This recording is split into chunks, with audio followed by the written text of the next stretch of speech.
சென்னையில் வடபழனியில் 3 கட்டடங்களில் விரிசல் ஏற்பட்டிருக்கிறது. கூடுதல் விவரங்களை செய்தியாளர் ஆனந்தனிடம் கேட்கலாம். ஆனந்தன், என்ன காரணத்தினால கட்டடத்துல விரிசல் ஏற்பட்டிருக்கு? எந்த பகுதியில் இந்த வீடுகள் அமைந்திருக்கு? என்ன பாதிப்பு ஏற்பட்டிருக்கு?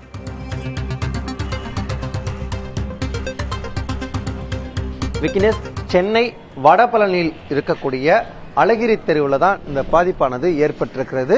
அழகிரி தெருவில் 3 குடியிருப்புகள். இது கொஞ்சம் பழமையான கட்டிடமாக இருக்கிறது. அருகில் இருக்கக்கூடிய கட்டிடம் மற்றொரு கட்டிடம். இந்த 3 கட்டிடத்தை நீங்கள் பார்த்துக்கூடியீர்கள்.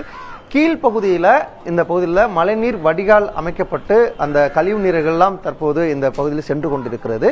இதில் தான் திடீரென்று ஒரு பள்ளம் ஏற்பட்டிருக்கிறது. இந்த பள்ளத்தின் காரணமாக நீங்கள் பார்த்து கொண்டிருக்கக்கூடிய அந்த வீடானது இடிந்து விழுவது போல காட்சியை அளிக்கக்கூடிய சூழல் தற்போது ஏற்பட்டிருக்கிறது.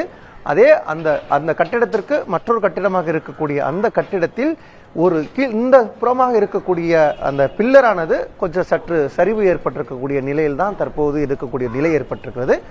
அதே போல இந்த கட்டிடத்திற்கு மற்றொரு இருக்கக்கூடிய மற்றொரு கட்டிடத்தில் முழுவதுமாக விரிசல் ஏற்பட்டிருக்கக்கூடிய நிலை இருக்கிறது.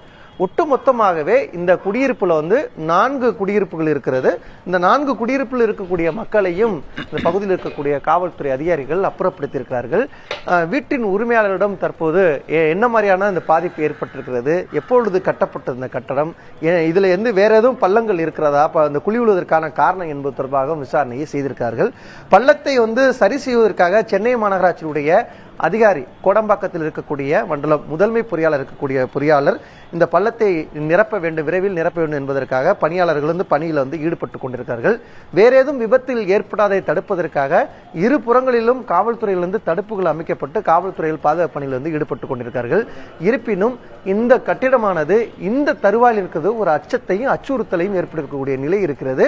வரக்கூடிய நாட்கள்ல இந்த பில்டிங்கான உரிய தீர்வை ஏற்படுத்தும். சென்னை மாநகராட்சியுடைய முதன்மை பொறியாளராக இருக்கக்கூடியவர்கள் நேரில் பார்வையிட்டு இதற்கான உரிய தீர்வை காண வேண்டும் என்பதே அக்கம் பக்கத்தில் இருக்கக்கூடிய குடியிருக்கும் மக்களுடைய வேண்டுகோளாக இருக்குது.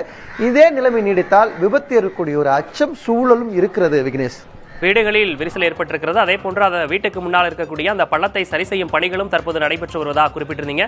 விவரங்களை வழங்கியமைக்காக நன்றி ஆனந்தன்.